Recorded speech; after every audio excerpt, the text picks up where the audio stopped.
Red del Camino Costa Rica para la misión integral en América Latina.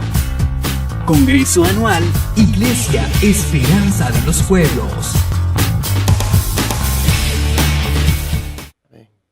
Buenas noches. ¿Puede sentarse, por favor? Sí. Hay temas que son de discusión continua. Por ejemplo, ¿qué debería hacer la iglesia? Y uno escucha diferentes posiciones. Que la iglesia lo que debería ocuparse es en predicar el evangelio. Y si decimos eso, pues no nos equivocamos, habría que decir, sí, amén, la iglesia es llamada a predicar el evangelio. Pero otros piensan, no, el trabajo de la iglesia es ayudar a los pobres. Y otros dicen, el trabajo de la iglesia es adorar a Dios. Y al final hasta encontramos que cada iglesia en todas partes del mundo tiene su propia declaración de misión y visión. Yo de hace un tiempo para acá vengo cuestionando si eso está bien. O sea, si una iglesia podría tener su propia declaración de misión y visión, o si no está bien. Bueno, al final llegué a la conclusión de que no está bien, porque desde hace mucho tiempo vengo diciendo, la única misión de la iglesia es continuar la que Jesús comenzó, ¿sí o no? Bueno, la iglesia ni siquiera debería darse la oportunidad de elegir qué quiere hacer. Hay iglesias que se matriculan en somos la iglesia misionera. Entonces nosotros mandamos plata para las misiones a África. Otros dicen, no, nosotros somos la iglesia evangelística, la iglesia de la alabanza. Pero yo creo que tenemos una sola misión. Y la misión de la iglesia es continuar la que Jesús comenzó. Pero entonces deberíamos preguntarnos cuál es la misión de Jesús. Bueno, Jesús hace su declaración de misión. Interesantemente, no tenemos que inferir por ahí, sino que con toda claridad, Jesucristo en un momento determinado y particular hace pública su declaración de misión. Así que no debería ser un misterio para la iglesia. Una vez que escuchamos esta declaración de Jesucristo de cuál es la misión, o sea, ¿para qué vino? Literalmente, yo vine para esto. Una vez que eso queda claro, a la iglesia no le debería quedar más que imitar a su maestro como discípulos que somos. Así que no deberíamos darnos, como digo, el chance, el lujo de elegir qué nos gusta más. Muchas iglesias, la misión de la iglesia, de muchas iglesias, tienen que ver con los dones y capacidades de su pastor. Entonces, si el pastor es músico, como el caso mío, entonces es la iglesia de la alabanza, ¿verdad? Entonces, claro, hay una gran orquesta, pero lo demás no sirve para nada. Pero si el pastor tiene un llamado a la oración, entonces es la iglesia de la intercesión, pero lo demás parece muy desnutrido. Y si el hombre es un evangelista, el énfasis lo pone en el evangelismo, proyectando sus propios dones. Yo creo que deberíamos rendir nuestros dones, ponerlos ahí y sencillamente intentar continuar la misión que Jesús empezó. ¿Cuál es la famosa misión de Jesús? Ni siquiera la voy a ver toda porque es largo el asunto, pero por lo menos vamos a entrar un poquito ahí. Estaríamos en el libro de Lucas, en el capítulo 4, versículo 14. Muy conocido el pasaje. Dice así: Jesús regresó a Galilea en el poder del Espíritu y se extendió su fama por toda aquella región. Enseñaba en las sinagogas y todos lo admiraban. Fue a Nazaret, donde se había criado, y un sábado entró a la sinagoga, como era su costumbre. Se levantó para hacer la lectura y le entregaron el libro del profeta Isaías. Al desenrollarlo, encontró el lugar donde está escrito, escuche: el Espíritu del Señor está sobre mí, por cuanto me ha ungido para anunciar buenas nuevas a los pobres. Me ha enviado a proclamar libertad a los cautivos, a dar vista a los ciegos, a poner en libertad a los oprimidos y a pregonar el año del favor del Señor. Impresionante ese pasaje por muchas razones. Primero, es la primera predicación de Jesús. Este es el debut de Jesús como predicador. No hay ningún mensaje antes de esto, porque lo que sucede inmediatamente de esto es la tentación en el desierto, el bautismo de Jesucristo en el Jordán. Aquí viene, una vez lleno del Espíritu Santo, Jesús empieza su misión. Ahora, aquí hay varias cosas que yo quisiera tratar de aclarar. Por lo menos, uno de los términos más manoseados, y perdone que use una palabra tan fea, pero uno de los términos o conceptos más tergiversados, confusos, abusados, es el tema unción. La famosa unción. Oiga, yo no he visto dentro del cristianismo un concepto más, es que no se me ocurre otra palabra que manoseado. Es eso que todo el mundo lo hace como le da la gana. Mire, si yo mismo aquí repartiera papeles en blanco y lapiceros y le digo escriban 2 renglones para usted que es la unción, mire, difícilmente nos ponemos de acuerdo. O sea, entonces es algo en lo que todos creemos, pero que nadie está muy seguro que es. Y entonces se habla hoy tanto de la unción fresca, viene una unción poderosa, ese hombre tiene una unción para cantar, y unción para aquí y unción para allá. Y el hombre es un ungido, ¿verdad? Y ese tipo de frases, pero a ver, devolvámonos un momentito. ¿Qué es la unción? ¿Para qué es la unción? Interesantemente, muchos de los ungidos de hoy, de los que se proclaman a sí mismos ungidos, oiga, cuando yo veo la misión que hacen, digo, qué raro, no se parece absolutamente en nada a la misión de Jesús. Y es que, pongámoslo así, la palabra ungir, voy a ungir, tengo agua. Ungir podría ser esto, no, pero espera antes de manosearla. Pero ungir sería algo como esto. Ungí la hoja, ¿ok? Ungir se usa o quiere decir empapar, permear, cubrir algo, no necesariamente con aceite. Habían otras formas de unción. De hecho, Jesús dice que una mujer le ungió ¿con qué? Bueno, tuvo 2 unciones. Una le ungió con perfume. ¿Qué quiere decir le ungió? Le empapó los pies con perfume. Otra le ungió con lágrimas. ¿Qué quiere decir? Empapó sus pies con lágrimas. Cuando Jesús dice, el Espíritu del Señor está sobre mí y me ha ungido, ¿qué está diciendo? El Espíritu me ¿qué? Me empapó. O sea, estoy totalmente lleno, cubierto, permeado del Espíritu Santo. Ahora, inmediatamente, después de que entendemos que es, primero, permeado del Espíritu Santo, no de aceite. Jesús no es ungido con aceite. Jesús es ungido con el Espíritu Santo de Dios. Entonces, de ahí viene la palabra ungido. Cristo o Mesías vienen de ungido. Ungido, hay una palabra que para mí es determinante ahí. Porque este pasaje dice 2 cosas que son muy importantes. Una, ¿cuál es la misión de Jesús? Qué bueno saber eso. Qué bueno saber eso, porque nosotros tenemos que continuarla. ¿Cómo la vamos a continuar si no sabemos cuál es? Y número 2, dice ¿para qué sirve el Espíritu Santo? Entonces es un pasaje muy revelador, pienso yo. Ahora aquí dice ¿para qué? Oigan, ¿para qué Jesús es empapado del Espíritu Santo? Podríamos decirlo de diferentes formas. Jesús pudo haber dicho el Espíritu Santo me superdotó, me llenó, me empapó con poder. Eso es unción, está ungido con el Espíritu Santo, totalmente lleno, completamente lleno de poder del Espíritu Santo, pero no para hacer lo que le da la gana, no para soplar y que la gente se vaya para atrás, no para hacer que caiga escarcha de los techos.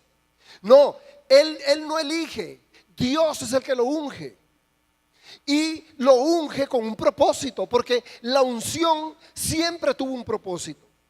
Cuando se ungían, básicamente se ungían tres tipos de personas: reyes, sacerdotes y profetas. Entonces, cuando David es ungido como rey, no le derraman el aceite sobre él para que después salga, no sé, a hacer lo que se le ocurra, sino que la unción tiene que ver con un llamado. Era llamado a ser rey, a gobernar sobre Israel, no lo que quiera, no sobre otra nación. La unción era un llamado particular y además la capacidad que Dios le daba para que cumpliera esa misión, ¿verdad? ¿Cómo es que hoy hablamos de tantos ungidos que hacen lo que les da la gana? Una persona no puede ser ungida para lo que le dé la gana, ni siquiera Cristo. Cristo fue ungido es lleno del Espíritu Santo con un propósito. Jesús no tenía que decir: ahora que estoy lleno, a ver qué hago, a ver qué se me ocurre, qué estaría bueno. Mira, porque puedo caminar sobre el agua, puedo convertir los pescados, multiplicarlos. Jesús no tenía que inventar qué hacer. Jesús con toda claridad dice: ahora que estoy lleno del Espíritu Santo, sé para qué es. Yo sé para qué fui llamado. Y viene ahora entonces la capacidad. Pero ¿para qué? ¿Para qué es la unción? Inmediatamente Jesús se va a dirigir a lo que serían los destinatarios de esta unción. ¿Quiénes serían afectados? ¿Para qué Jesús sería tan lleno? ¿Para qué iba a hacer con eso? Ya le voy a decir. Ve qué increíble. Esto me parece terrible a mí y me impresiona mucho. Porque Jesús inmediatamente va a hacer la declaración de misión. Es como va a publicar la agenda. ¿Quién no quiere saber la agenda? ¿Quién no quisiera saber, a ver, el Mesías, qué venís a hacer a la tierra? ¿Para qué Dios te hizo nacer de la Virgen María en un pesebre? ¿Cuál es tu propósito? No nos gustaría saber eso. Claro, pero Jesús lo va a decir y lo dice con claridad. Dice, número 1, estoy súper dotado por el Espíritu Santo para darle buenas noticias a los pobres. ¿Quién se imaginaba eso? ¿Quién dice que para ayudar o bendecir a los pobres hay que estar superdotado por el Espíritu Santo? ¿Qué le parece que sí? Y yo me pongo a pensar cuántos de estos ungidos que muchas veces viven vidas pero extraterrestres, o sea, una forma de vida exuberante, es impresionante la manera de vivir en riqueza, cómo se han aprovechado el evangelio para hacerse súper ricos, y son los ungidos los que se paran al frente. ¿Y cómo es que usan la unción? Oiga, qué cosa más terrible, esto que se dicen ungidos, que tenían que darle buenas noticias a los pobres, están despojando a los pobres. Son ungidos al revés, ungidos no sé por quién, porque la unción del Espíritu Santo los llevaría ¿a qué? A darle qué buena noticia es a los pobres decir: levante la mano los que pueden dar 5,000. Si no tiene, traiga el reloj o los anillos. O sea, ¿qué clase? ¿Quién ungió a esta gente? Porque está funcionando al revés. Es una unción que es antagónica a la unción de Jesucristo. Una persona llena del Espíritu Santo se debería reconocer primeramente por su pasión, inclinación y compasión. ¿A quién? A los pobres. Hoy algunos de los pastores de este país, de mega iglesias, están diciendo cosas tan satánicas como esta: no ayude a los pobres. Los pobres son mala tierra. Si ni Dios los bendice, ¿para qué los va a bendecir usted? ¿Sabe qué creo yo? Que eso es satánico. Y que esa unción que tienen no viene de Dios, porque la que yo conozco, que está en Lucas 4, dice que cuando llena a una persona, su corazón se vuelve hacia los pobres. ¡Qué increíble! Los pobres eran los primeros en la agenda de Jesús.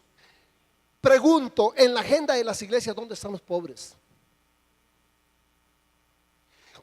¿Cuántas de las iglesias la mayor preocupación de nosotros deberían ser los pobres? Si es que queremos estar en armonía con la agenda de Jesús, si es que de verdad estamos ungidos por el Espíritu Santo, porque sigo creyendo que la única misión de la iglesia es continuar la que Jesucristo comenzó. ¿Está de acuerdo o no? Bueno, dar buenas nuevas a los pobres, buenas noticias a los pobres, libertad a los cautivos, vista a los ciegos, pregonar libertad a los oprimidos, predicar la gracia, el jubileo, el año agradable, la gracia. Pregunto, ¿hizo eso Jesús o no? ¿Cumplió la agenda? ¿Qué le parece? ¿Dio buenas noticias a los pobres, sí o no? ¿Le dio vista a algún ciego? ¿Usted recuerda algún ciego que le diera la vista? Libertó cautivos. Entonces Jesús no era una frasecita bonita, no era un cliché. Realmente era su misión, y una misión que Jesús cumplió a cabalidad. Aún más, Jesús, usted sabe que Jesús fue más allá de las tareas del Mesías. Dentro de las tareas del Mesías que estaba empoderar a los pobres, levantar a los caídos, darle vista a los ciegos, no estaba resucitar. Y Jesús resucitó también por aquello de feria. Eso no estaba en las tareas del Mesías, pero Jesús resucitó también. Bueno, número uno, entonces, en la agenda de Jesucristo está darle buenas noticias a los pobres. Qué interesante que el primer sermón de Jesús ese fuera el tema. Hoy es un tema ausente. Hoy no, el tema es prosperidad, no pobreza. No estamos predicando tampoco. Jesús nunca dijo háganse pobres, no promovía la pobreza, pero sí Jesús se identifica con los pobres definitivamente. Jesús nace en una Palestina tan crítica en ese momento, la situación, porque el imperio romano había caído ahí, la bota romana estaba encima. Además, ya de por sí Israel no tenía ni petróleo ni grandes siembras, era pescado y poquitas cosas con que podía defenderse, y estaba en una muy mala situación. Entonces Jesús encuentra el lugar ideal, pero una cosa es lo que uno dice y otra cosa lo que uno hace. ¿Fue Jesús consecuente con este llamado? Yo creo que sí. Jesús se identifica con los pobres desde el principio. Ya solo el hecho de nacer en un pesebre fue como decir, eso se llama identificación. Esto es, estoy con ustedes, yo los entiendo. Oiga, he escuchado a algunos pastores haciendo unos enredos para justificar que ganan mucho dinero, diciendo que Jesús era millonario, que el oro que le dieron ahí los magos, Melchor, y Basaltar y Bagastar y todos esos, que el oro ese le duró toda la vida, y que bueno, que decía, oiga, eso no le duró nada. Si no eran como 4 cadenitas lo que le dieron ahí, eso no era mucho. Se ve porque más adelante, cuando Jesús, María y José van al templo a presentar una ofrenda, lo que lleva son unas palomas. Es la ofrenda más barata. Esa era la ofrenda de los pobres. Deja ver, aun cuando Jesús predica, la misma gente dice, oiga, pero este no es el hijo del carpintero. ¿Cómo es que habla así si no estudió? Él no tiene letras. Quiere decir que ni siquiera lo pudieron mandar a la escuela de los escribas, porque no les alcanzaba para eso. Entonces vemos un Jesús que realmente se identifica. Argumentos van y vienen. Algunos de los argumentos es, pero es que Abraham era rico, es que Salomón era rico, y por obediente Dios los bendijo. Eso es una doctrina. Yo podría enseñar eso. No, usted tiene que ser porque Abraham era. Bueno, yo quiero recordarle que en el mismo Antiguo Testamento, Job, por obediente, ¿qué le pasó? ¿Qué le pasó a Job por justo? Quebró. ¿Ve qué negocio? Ser justo. Y Dios le quitó todo.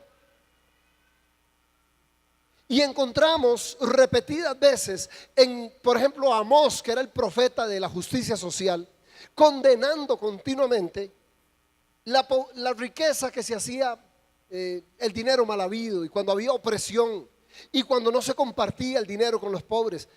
Vea qué serio que es. Por ejemplo, déjeme leerle algunos pasajes. Amós 2:6 dice, así dice el Señor, los delitos de Israel, por favor ponga atención a esto, y especialmente si hay pastores aquí, pastores, pongan atención a este versículo, es serio. Dice, así dice el Señor, los delitos de Israel han llegado a su colmo.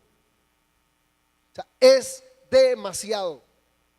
El pecado de Israel, los delitos de Israel llegaron a su colmo. O sea, nunca han hecho nada peor que esto. ¿Qué sería? Homosexualismo, violaciones, alcoholismo.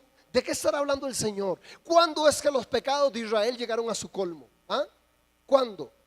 ¿Qué pecados pudieron haber cometido tan terribles para que Dios dijera, esto es lo peor que ha hecho Israel? Pues oiga lo que dice: los delitos de Israel han llegado a su colmo, por tanto no revocaré su castigo. Venden al justo por monedas y al necesitado por un par de sandalias. Pisotean la cabeza de los desvalidos como si fuera el polvo de la tierra y pervierten el camino de los pobres. Y Dios dice: ¿saben qué? Esto sí no se los perdono. Podríamos leerlo. ¿Qué le parece si lo leemos? Lo tropicalizamos. A ver, los pecados de la iglesia han llegado a su colmo, tanto que no revocaré su castigo. Venden al justo por monedas, al necesitado por un par de sandalias, pisotean la cabeza de los desvalidos, pervierten el camino de los pobres. ¡Qué miedo! A mí me asusta. Yo a veces hay programas de televisión y esas cosas que prefiero no verlos. Prefiero no verlos. Nosotros no vinimos a despojar a los pobres. La iglesia fue llamada a dar a los pobres y a darles buenas noticias a los pobres. Dice el libro de Amós capítulo 4: oigan esta palabra ustedes. Me llama la atención el enojo del Señor. Vacas de Basán. Oiga cómo trata. Dios no está hablando con las vacas. Es una forma metafórica de referirse con desprecio. Dice: oigan esta palabra ustedes, vacas de Basán, que viven en el monte de Samaria, que oprimen a los desvalidos y maltratan a los necesitados. Se da cuenta de que Jesús no fue algo que había que ayudar a los pobres como algo en el menú. No es que la iglesia debe tener un departamentito de ayuda social. Yo quiero que entendamos la dimensión, que no es tener una canastita ahí para echar 4 pastas de dientes. Que yo, perdone que le diga, odio esas canastas, por Dios. Cuando llego a una iglesia y veo la famosa canasta y vuelve uno a ver ahí una mantequilla toda derretida así y una bolsilla de sal. Y yo, mire, ¿sabe qué? Mejor esconda eso, porque el día del juicio eso va a ser una evidencia en su contra. Den de verdad. No demos ayuda pobre a los pobres. Los pobres tienen que estar en la agenda y en el presupuesto de la iglesia. Porque no es una cosa opcional ahí. Iglesia, acuérdense de los pobres, alguito ahí. No, alguito no. Eso no es lo que dice ahí. Dice que el pecado más terrible, cuando llega al colmo el delito de una iglesia, del pueblo de Dios, es cuando descuidan a los pobres. Oiga, qué bendición. Yo, tal vez como testimonio un poquito, ¿no? Sin entrar en... Yo nunca me imaginé, nunca, que cuando empecé a hacer un poco el trabajo de dar buenas noticias a los pobres, yo nunca creí que iba a tener ninguna ganancia por eso, nunca. Digo, esto va a ser, bueno, yo recuerdo Marco Vega que estuvo conmigo al principio, hicimos muchas cosas juntos y mucho de lo que hoy tenemos allá, muchas son ideas de él y mucho de su trabajo. Pero en aquel momento comenzamos, y te acordás, Marco, hasta dábamos aguinaldo a pastores. Oiga, pero nosotros con un déficit, o sea, no nos alcanzaba ni para nosotros a veces, pero decíamos, creámosle a Dios. Y a veces no teníamos ni siquiera los aguinaldos cubiertos y sacábamos aguinaldos para 10 pastores o para algo humilde, pero decíamos, hagámoslo. Y comenzamos a hacer ese tipo de cosas. Y mire, vea, hoy seguimos siendo una iglesia de gente muy humilde, muy humilde.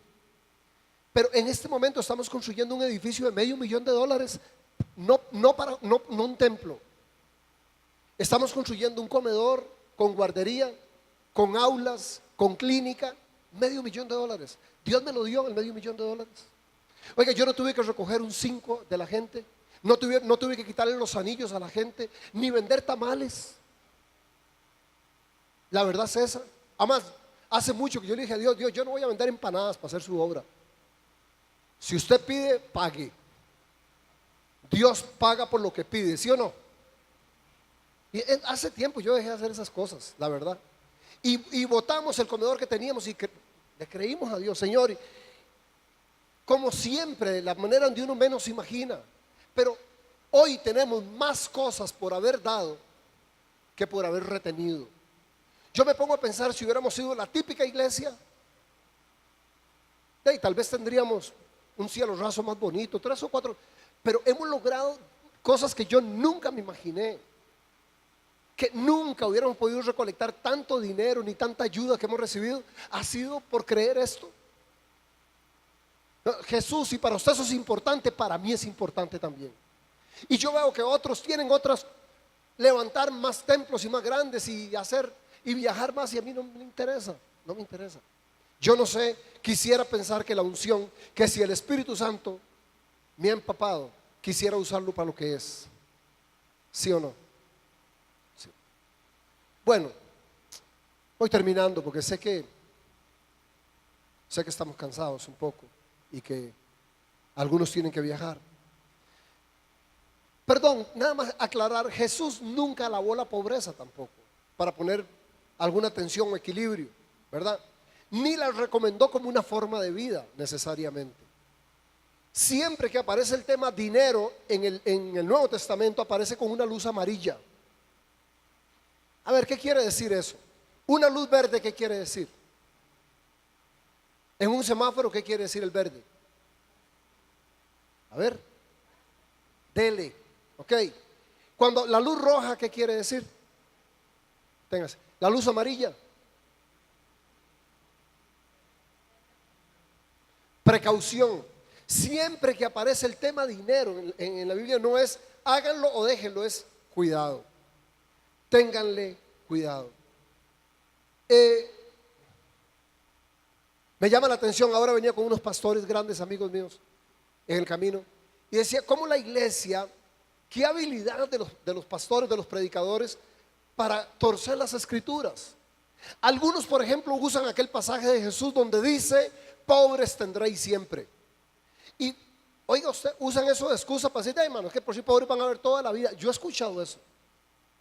Y quiere que le diga una cosa, eso no fue lo que dijo Jesús. Eso no fue lo que dijo. Habría que leer eso con calma, más despacio. Pero lo que Jesús quiere decir es, mire muchachos, dejen que me unja, es que yo me voy a morir pronto. Pero ahí les van a quedar los pobres para que los sigan ayudando. Tranquilos, ¿sí o no? Eso es lo que dijo, mire, ok, van a gastar este poquito aquí, pero los pobres no se van a gastar, ustedes van a tener la oportunidad de seguir ayudando a gente. Ahí les van a quedar para que les sigan ayudando. Todo lo contrario de lo que alguna gente está enseñando, que no les ayudemos porque ¿para qué? Si siempre van a estar ahí. A ver, ¿Jesús erradicó la pobreza? No, pero tampoco le dio la espalda. No usemos como excusa, es que nunca vamos a cambiar todo un país. ¿Cuándo vamos a cambiar a la abuelita todo? No, seguro que no. Y yo no sé cuánto. Antes, cuando estaba más joven, era muy, yo pensaba que en tantos años, ya yo no sé, seguro nunca. Ya aterricé, ya maduré, pero no me importa. O sea, no me importa si logro todo o no logro, pero no le voy a dar la espalda. No le den la espalda. Tal vez tengamos muy poquito, diciendo, pero esto, ¿qué puede hacer esto? Mire, hágalo, lo poquito. No podemos cambiar, ni Jesús cambió el mundo. Esa es la verdad. Jesús no cambió la condición económica de Israel. La verdad que no lo logró.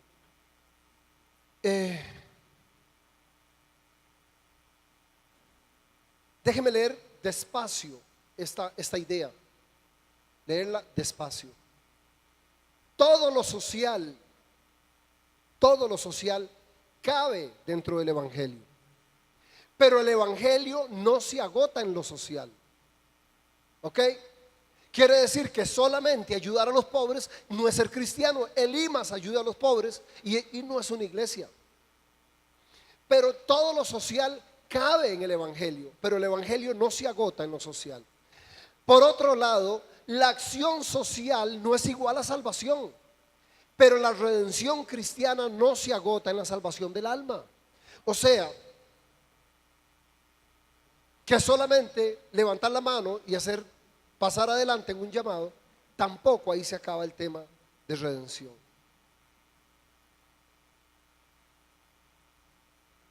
Como son muchas cosas, y quisiera nada más detenerme en los pobres. Obviamente cautivos son pobres también. Al final ciegos, pobres son todos aquellos que carecen y reconocen sus carencias. Al final toda la lista son pobres, de todas formas.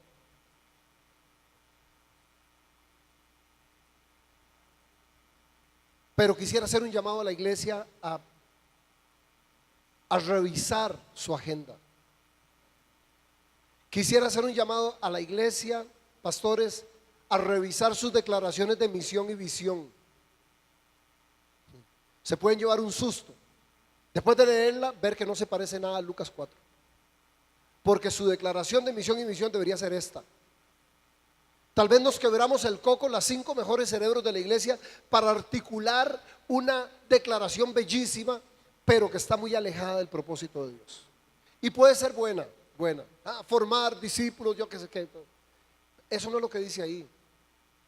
Jesús dijo: el Espíritu me superdotó, me llenó de capacidades para darle buenas noticias a los. Eso es lo primero que está en la agenda.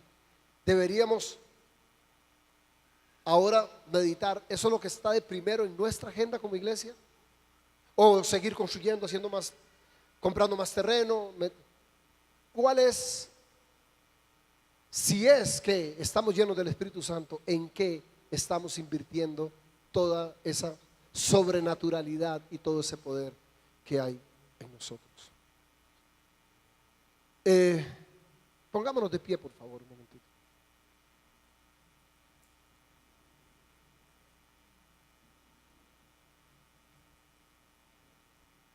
Especialmente, sé que hay pastores esta noche aquí.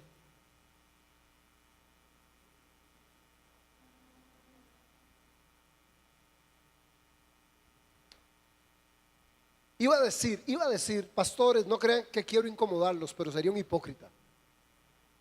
Sí quiero incomodarlos. Realmente quiero.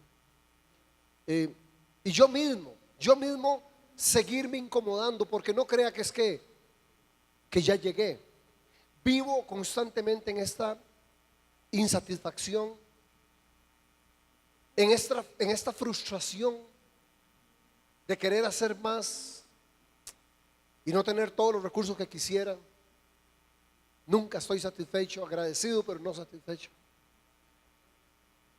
Pero por lo menos que hiciéramos ese esfuerzo y que usáramos la unción para lo que de verdad es. Oiga, déjeme decirle, una de las preguntas que Dios le hace, de esas preguntas que Dios hace tremendas, pero una de las preguntas que Dios hace a Elías. Hay que tener cuidado cuando usted lee una pregunta de Dios y parece una pregunta tonta. Dios parece que hace preguntas tontas, y a mí cuando le encuentro una me cautiva, porque como sé que Dios no obviamente no es tonto, entonces me pongo a pensar, ¿qué es lo que quiso decir? A ver, tiene una serie de preguntas retóricas, por ejemplo, ahí que son obvias las respuestas, ¿verdad? Y de pronto el Señor encuentra a Elías metido en una cueva. Seguro usted recuerda el pasaje. Fue amenazado por una reina. Una reina le dijo: te voy a cortar la cabeza mañana. Y el hombre sale disparado, huyendo. Cuando recibe la nota, y va y se mete en una cueva y ahí está escondido. De pronto aparece la voz de Dios, lo encuentra. No se escondió muy bien, que digamos, ¿verdad? Dios lo encuentra en una cueva y le hace la pregunta aparentemente tonta. La pregunta es sencillísima. Le dice: Elías, ¿se acuerda? ¿Qué haces aquí? Dios no sabía, claro. Pero es que la pregunta está cargada de ironía. Está llena de ironía. Porque ¿qué haces aquí? Es como diciéndole: a ver, usted es Elías. Usted es Elías, el que detuvo la lluvia por 3 años. Y seguro Elías dice: sí, Señor.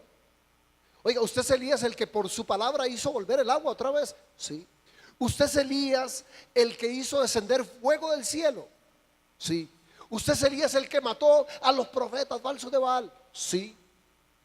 Y si usted es tan poderoso, ¿qué diantres hace aquí metido escondido en una cueva? Cuando uno oye iglesias hoy diciendo que aquí está la unción y esta iglesia tiene unción, y miren, y si tienen tanta, ¿qué diantres hacen metidos ahí? ¿Por qué no salen a los parques a ver si libertan a los cautivos? ¿Y por qué no levantan a los pobres? ¿Ah? Qué bonito, nada más metido en un templo ahí, hermano, y la gente riendo, yéndose para atrás, se guindan de las cerchas, qué tremendo, el pelo parado. De verdad hacen todo eso, de verdad están llenos del Espíritu Santo. Y si tienen todo eso, ¿qué hacen aquí metidos entonces? Con todo ese poder y con toda esa unción que tenemos. Ay, Señor, quisiera pensar que si estamos llenos del Espíritu Santo de verdad. Pero si es así, usemos la unción para lo que mejor funciona, para lo que sirve. Usted va a encontrar que cuando comenzamos a hacer eso, porque la palabra de Dios dice que el que da al pobre, que a Dios le presta, y que Dios te devuelve y te paga con intereses increíbles, ¿verdad? No lo hacemos por intereses. Pero lo que hemos encontrado, los que nos hemos metido en la aventura esta, es que hemos visto la mano de Dios prosperándonos mucho más, y hemos logrado mucho más de lo que muchos manipulando y torciendo las escrituras han logrado. Así que, Señor, te pedimos esta noche que meditemos, que vayamos a ese brochure que tenemos por ahí en algún lado, a leer esa declaración que inventamos, que nos pareció tan linda y que no se parece a la de otras iglesias, pero que tampoco se parece a la suya. Y que podamos humildemente, Señor, deshacernos de esas declaraciones y volver a la tuya. Señor, queremos continuar la misión que usted empezó. Eso es lo que queremos. Y no sabemos si eso nos va a llevar a tener templos más bonitos, más grandes, más metros cuadrados de terreno. No sabemos. No nos importa tampoco, Señor. Pero quisiéramos estar seguros de que estamos continuando lo que usted comenzó un día, construyendo y extendiendo su reino. Y si te parece que los pobres deberían estar de primeros, estarán de primeros para nosotros, Señor.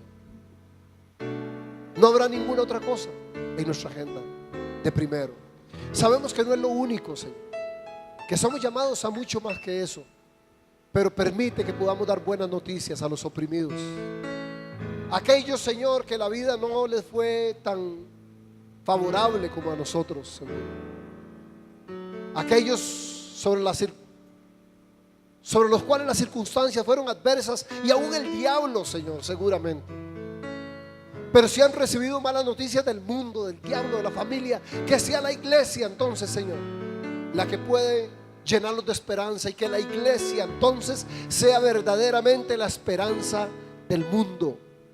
Que sea la iglesia la esperanza de los pueblos, no el IMAS, no el norte, no un programa de un gobierno. Que la gente nos vuelva a ver diciendo: ustedes me pueden ayudar. A veces nos asusta eso. La gente solo viene a pedir. Qué bueno que vengan a pedir, qué bueno que piensen que aquí hay pan, ¿o no? A algunos pastores les molesta eso, que esa gente solo viene a pedir. Que pidan. Si tenemos les damos, y si no, ¿qué vamos a hacer? No les damos, pero que vengan. Me gusta que piensen que hay pan en Belén, ¿ah? Que Dios nos puede proveer suficiente. Queremos ser la bodega de Dios, queremos ser la pulpería de Dios, donde la gente viene y nos puede usar para bendecirle. Señor, gracias. Y gracias porque particularmente sé que aquí donde estoy parado, esta misma iglesia, Señor, ha sido una evidencia de compasión, y que muchos de estos pastores, amigos míos, Ronald y tantos que están aquí, ahí dentro de sus contextos, Marvin, están haciendo cosas maravillosas. Douglas en Nicaragua, con sus pocos recursos, Señor, pero decidió continuar la misión que tú empezaste. Yo los bendigo, pastores, yo los bendigo en el nombre de Jesús. Que Dios los prospere mucho más que a mí, mucho más. Y que el lugar donde estén puedan ser verdaderamente luz y sal. Y que la gente pueda glorificar al Padre por las cosas que estamos haciendo. Red del Camino Costa Rica para la misión integral en América Latina. Congreso anual Iglesia Esperanza de los Pueblos.